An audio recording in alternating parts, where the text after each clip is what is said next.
My mother-in-law said, "Family doesn't need contracts," so I reminded her about the money she never paid back.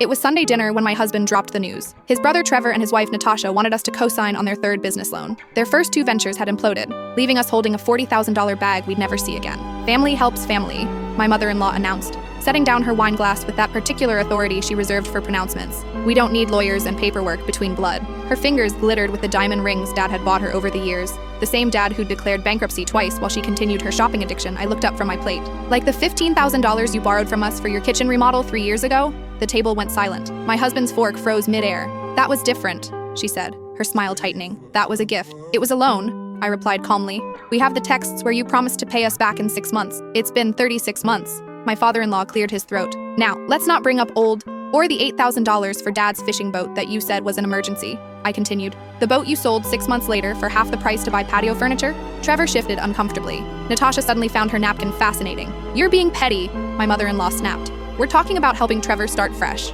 With our money," I said. "Again, while you've never paid back a single dollar of the $23,000 you owe us. But sure, family doesn't need contracts." My husband finally found his voice. "Babe, maybe we can discuss this later." "No," I said, standing up. I walked to our home office and returned with a folder. Inside were printed text messages, bank statements, and a handwritten note from my mother-in-law herself promising repayment. I laid them out on the table like evidence at trial. "Here's the kitchen loan. Here's the boat. Here's the $2,000 for Dad's dental work that insurance actually covered. Here's the $5,000 for Trevor's last failed business that you co-signed for, then came crying to us when he defaulted." My mother-in-law's face turned the color of her Merlot. "You've borrowed $31,000 total from us over 4 years, I continued. "We've asked politely for repayment twice. Both times you said we were being ungrateful after everything you've done for us.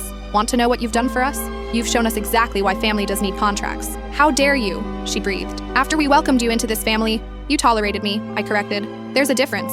And I've tolerated your financial manipulation because my husband loves you. But I'm done pretending your bad decisions are our responsibility." Trevor spoke up. "Look, we really need this loan. Then get it from a bank," I said. "Like normal people do. With interest rates and payment plans and consequences for defaulting. You know, all those adult things you keep avoiding." My mother-in-law stood, grabbing her purse. "We're leaving, and don't expect us at Thanksgiving. We'll be devastated," I replied flatly. After they stormed out, my husband sat in silence for a long moment. Then he reached across the table and took my hand. "I should have said something years ago." "Yeah," I agreed. "You should have." 2 weeks later, Trevor's business loan was denied by every bank. Turns out his credit score was in the basement. My mother-in-law called my husband crying about how heartless we were, how family was supposed to sacrifice for each other. My husband finally found his spine. "Mom, you owe us $31,000. Pay that back and we'll consider helping Trevor." "That's blackmail." "No," he said calmly. "That's a contract. The kind family apparently doesn't need." We never got our money back. We also never got another request for a loan. And honestly, that $31,000 was the cheapest boundary we ever bought.